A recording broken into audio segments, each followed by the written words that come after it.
پاکستان کی ذمہ داری ہے کہ وہ حکومت کے ساتھ ایک پیج پہ رہیں، وہ کسی کی بھی حکومت ہو۔ لیکن جب آپ کہتے ہیں کہ ایک پیج پہ ہیں تو اس سے یوں لگتا ہے کہ جیسے پہلی حکومتوں کے ساتھ وہ ایک پیج پہ نہیں تھے، جو میں نہیں سمجھتا کہ یہ درست ہے، یہ غلط بات ہے، ایسا کوئی ہوا نہیں۔ لہذا یہ بھی آپ کو سوچنا ہوگا کہ آپ بلا وجہ ہر بات پہ جب یہ کہتے ہیں کہ ہم ایک پیج میں ہیں، ایک پیج میں ہیں، تو یہ ایک غلط امپریشن دیتے ہیں۔ یہ نہیں ہونا چاہیے، یہ ان کی آئینی ذمہ داری ہے اور آپ آئین کے تحت ان سے لے سکتے ہیں۔ مشاورت ہوتی ہے، بات ہوتی ہے، میں بھی اپنے سروس میں یہ کام کرتا رہا ہوں، مشاورت دیتے، ہم اپنے مشورے لکھ کے بھی بھیجتے رہے، لیکن اس کے بعد فیصلہ حکومت کا ہوتا ہے کہ وہ کیسے کرتے ہیں۔ حکومت کے پاس مختلف فورم ہیں، ان کے پاس نیشنل سیکورٹی کمیٹی ہے، اس میں بیٹھ کے بات ہو سکتی ہے اور ایک دوسرے کو قائل کرنے کا کام کیا جا سکتا ہے، لیکن فائنل فیصلہ، آخری فیصلہ جو ہے وہ پرائم منسٹر کا ہوتا ہے۔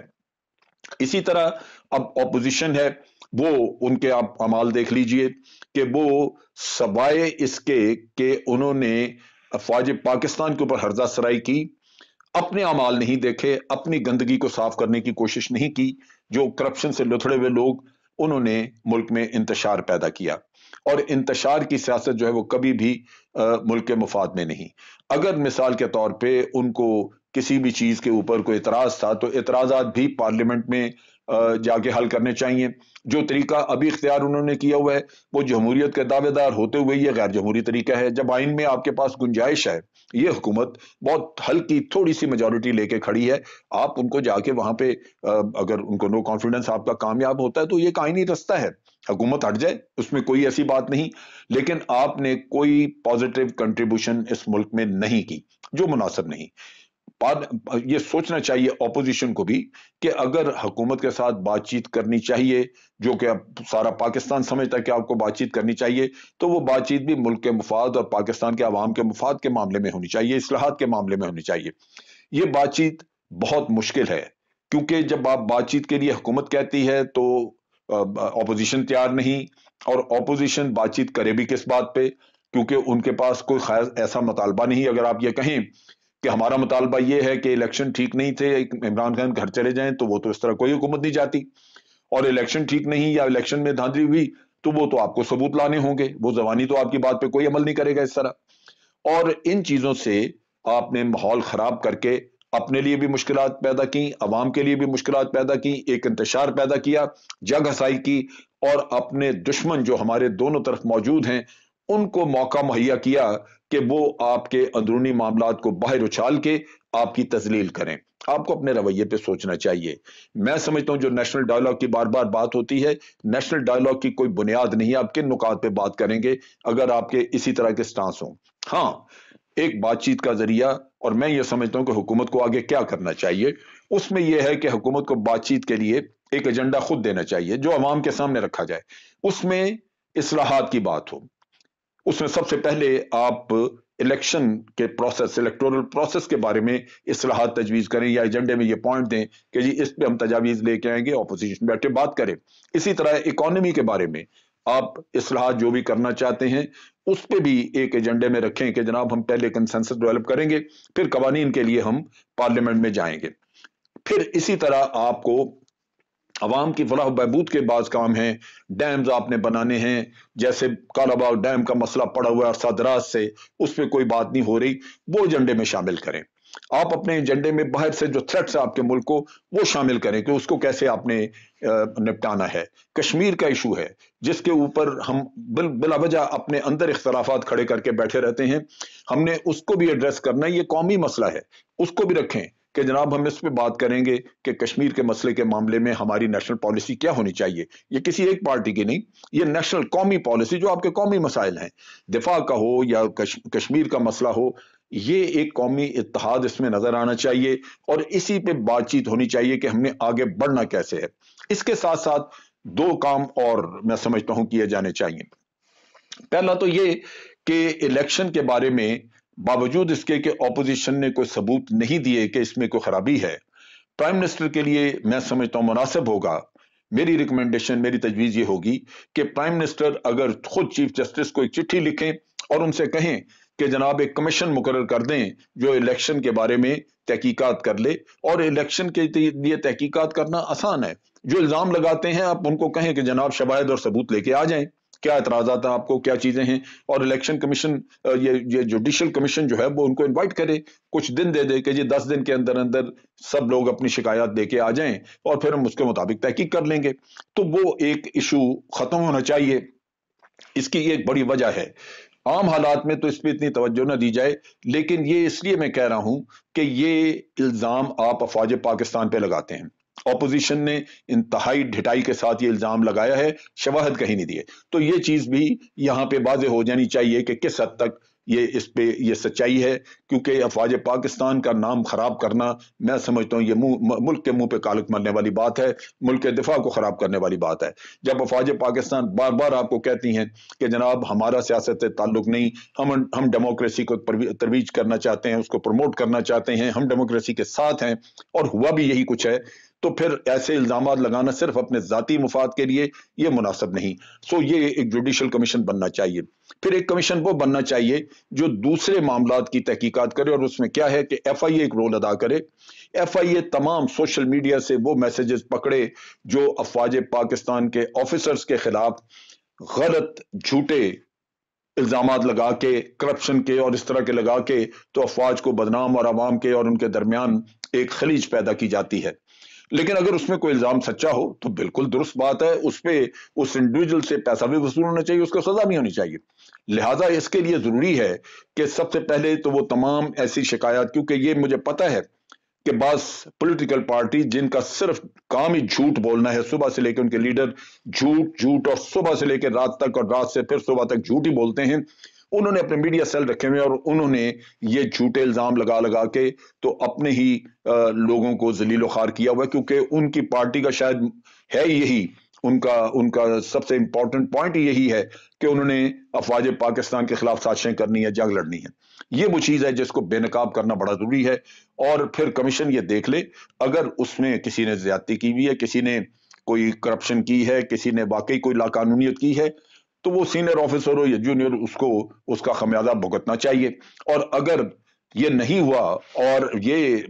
جو اس طرح کے میڈیا میں اور اس طرح کے سوشل میڈیا کے ذریعے لوگوں کے اوپر الزام تراشی کی گئی ہے، تو ان لوگوں کو بھی پکڑ کے ان کو سزائیں دینی چاہیے. یہ کمیشن بھی بیٹھ جائے تاکہ ایک دفعہ افواج پاکستان کا اعتماد مکمل طور پر بحال ہو. کیونکہ یہ لوگ جو باہر جانے دے رہے ہیں، جب ان کے اوپر جھوٹی تنقید کی جاتی ہے تو ان کا مورال خراب ہوتا ہے. میں خود اس پروسیس سے گزرا ہوں، میرے ذہن میں آیا کرتا تھا، اس وقت میں سوچتا تھا جب میں بارڈر پہ ڈیوٹی دیتا تھا، میں بریگیڈیئر تھا، تو میں سوچا کرتا تھا کہ کیا مجھے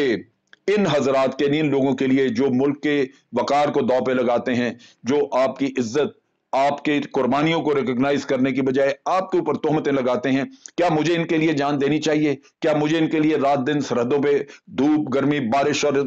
ایسے برف باریوں میں مجھے وہاں پہ موجود ہونا چاہیے؟ کیوں نہ میں ان کے منہ پہ ماروں؟ یہ وہ جذبات ہیں جو آپ کے اندر پلنا شروع ہوتے ہیں. تو ان چیزوں کو روکنے کے لیے ضروری ہے کہ یہ بھی تحقیقات ہو جائیں اور پھر ان لوگوں کو چھوڑا نہ جائے جنہوں نے یہ فساد اس ملک میں پیدا کیا ہے. اگر ہم سارے بہتری کی طرف اس طرح لے جائیں اور ان چیزوں کو دور کر دیں تو میرا اپنا خیال ہے کہ آنے والا 2021 آپ کا امن سے گزرے گا، آپ ملک کی اور عوام کی بہتری کی طرف سوچیں گے، اور اللہ کرے گا کہ عوام کے روزگار میں بہتری آئے گی، مہنگائی میں کمی آئے گی، اور رب العالمین اپنی رحمت سے ہمیں اچھے دن دے گا. بہر صورت میری دعا یہی ہے کہ یہ ملک پھلے پھولے اور رب العالمین اپنی رحمت سے